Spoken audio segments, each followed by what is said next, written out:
তামাক ব্যবসায়ী থেকে এমপি, মন্ত্রিত্ব পেয়ে মন্ত্রণালয়কে বানান টাকা কামানোর মেশিন। একসময় ঋণ খেলাপির দায়ে বাতিল হয়েছিল মনোনয়ন। এখন কয়েকশো বিঘা জমি ও কয়েক হাজার কোটি টাকার মালিক। লালমনিরহাট ২ আসন থেকে আওয়ামী লীগের টিকিটে টানা ৩বার নির্বাচিত সাবেক সমাজ কল্যাণ মন্ত্রী নুরুজ্জামান আহমেদ। অভিযোগ আছে তিনি ঘুষের টাকা নিতেন বস্তায় ভরে। বর্তমানে প্রভাবশালী এই নেতা রয়েছে 5 দিনের রিমান্ডে।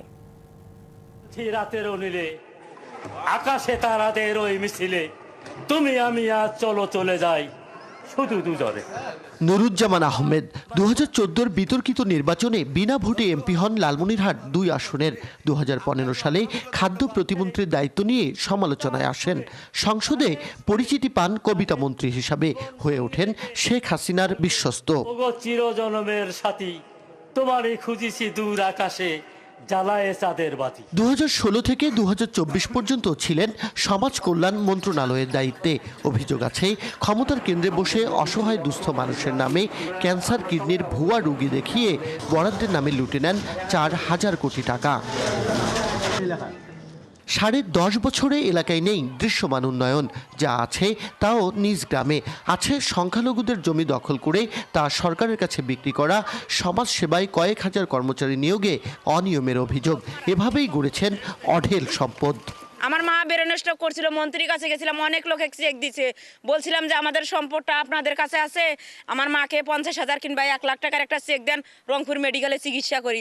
10টা টাকাও দেন, একটা চেকও দেন।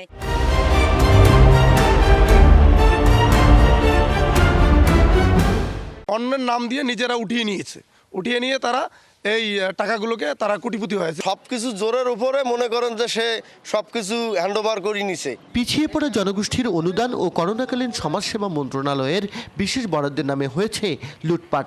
এছাড়া টিআর কাবিখার অর্থ আত্মসাৎ, দরিদ্রদের জমি দখল করে মাছের প্রজেক্ট, রেলওয়ের জমিতে সুইমিং পুল, আইএসি পার্ক করার অভিযোগও আছে মন্ত্রীপুত্র রাকিবুজ্জামানের বিরুদ্ধে।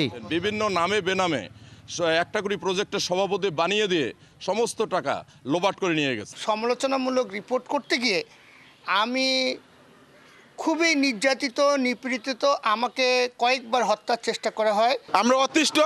আমরা এই নুরুজ্জামান আহমেদ সহ আদিতমারি ও কালীগঞ্জে যারা আওয়ামী লীগ করে শত শত কোটি টাকা দুর্নীতি করেছে, আমরা তাদের বিচার চাই। সবকিছু নিজস্ব বাহিনী দিয়ে নিয়ন্ত্রণ করতেন নুরুজ্জামান, যার নেতৃত্বে ছিলেন এপিএস মিজান ও মন্ত্রীপুত্র। চালাতেন মাদকের সিন্ডিকেট। আজিতমারি কালীগঞ্জের যে মাদক চোরাবাড়ি বা মাদক কারবার আছে তার নিয়ন্ত্রক ছিল এবং হোতা ছিল। প্রতিবন্ধী কাট করবেন, সেখানেও দেখবেন যে সিন্ডিকেটের হাত, টাকা ছাড়া কাজ হয় না। আমরা বিভিন্ন সময় এই প্রতিবাদ জানালে আমাদেরকে নির্যাতন, হুমকির শিকার হইতে হইতো। এসব অনিয়মের মাধ্যমে নুরুজ্জামান এখন এলাকায় 400 বিঘা জমির মালিক। ঢাকার মিরপুরে 12 তলা ভবন, বসুন্ধরায় প্লট সহ আছে নামে বেনামে একাধিক ফ্ল্যাট। স্বজনদের নামে ব্যাংকে আছে কোটি কোটি টাকা। যদিও ভাইয়ের দাবি প্রোপাগান্ডার শিকার নুরুজ্জামান।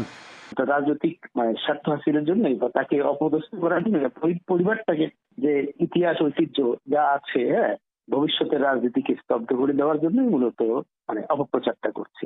এদিকে হলফনামায় সবকিছু কৌশলে এড়িয়ে গেছেন নুরুজ্জামান। অবৈধ সম্পদ অর্জনের অভিযোগে 3টি মামলা করেছে দুদক। ব্যক্তি একজনের বিরুদ্ধে বা 2-1 তার পরিবারের বিরুদ্ধে যে মামলাটা দিয়েই এটা থেকে ক্ষান্ত হওয়া যাবে না। এখান থেকে পুরা সিন্ডিকেটটাকে ধরতে হবে এবং এই পুরো সিন্ডিকেটটা যদি দৃষ্টান্তমূলকভাবে শাস্তির আওতায় নিয়ে আসা যায়, তাহলে কিন্তু আগামীতে আর এই ধরনের কাজ কেউ করতে পারবে না।